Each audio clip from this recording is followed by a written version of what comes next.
From the very beginning, the iPad was designed to be very powerful, very capable, but also remarkably simple to use.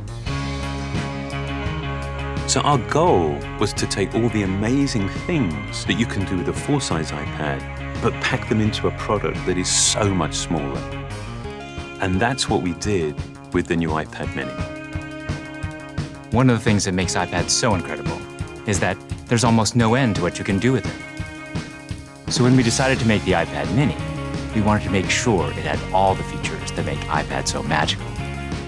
We began with a display that has the same resolution as the iPad 2.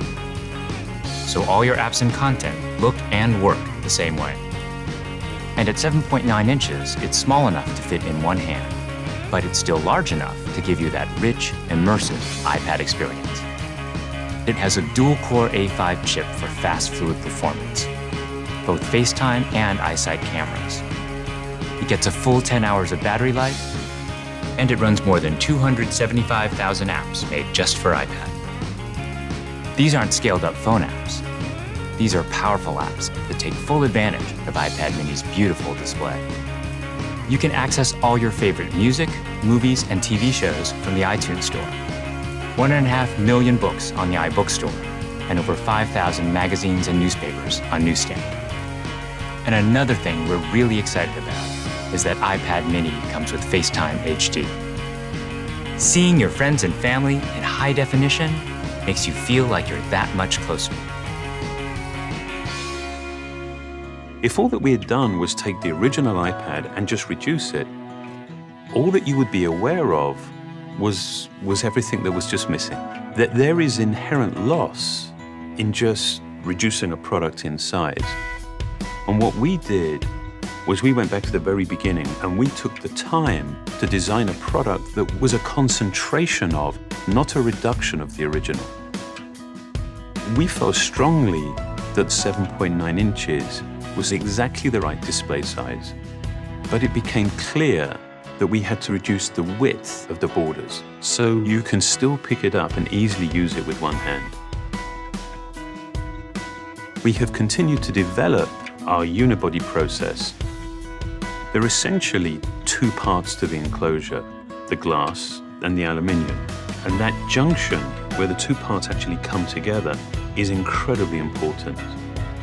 The diamond-cut chamfer meets seamlessly with the glass, and I think it's a beautiful detail that further reduces parts and actually makes it more durable. We also designed an entirely new smart cover for the iPad mini. By eliminating the separate aluminium hinge, we now essentially wrap the iPad mini in a single, simple colored material. The biggest challenge that we faced was incorporating all of these great features in a much smaller and lighter device. In order to do this, every part had to be custom designed, starting with the display. The glass on the front and back are only 0.2 millimeters thin. The touch subsystem is a mere 0.12 millimeters thin. It weighs half as much as any we've ever done before. Beyond the screen, we took some dramatic steps to maximize interior space. It has the largest and thinnest single-cell battery we've ever designed. We designed a smaller motherboard to house the powerful A5 chip and built in the new, smaller Lightning connector. We also redesigned the iSight and FaceTime HD cameras, and they allow you to take amazing photos in HD video.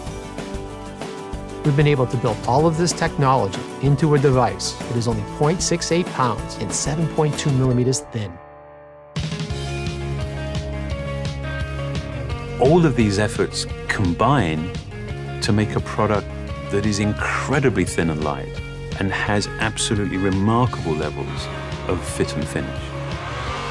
And I think the result is an extraordinary iPad, one that will be used in so many different places, in so many different ways.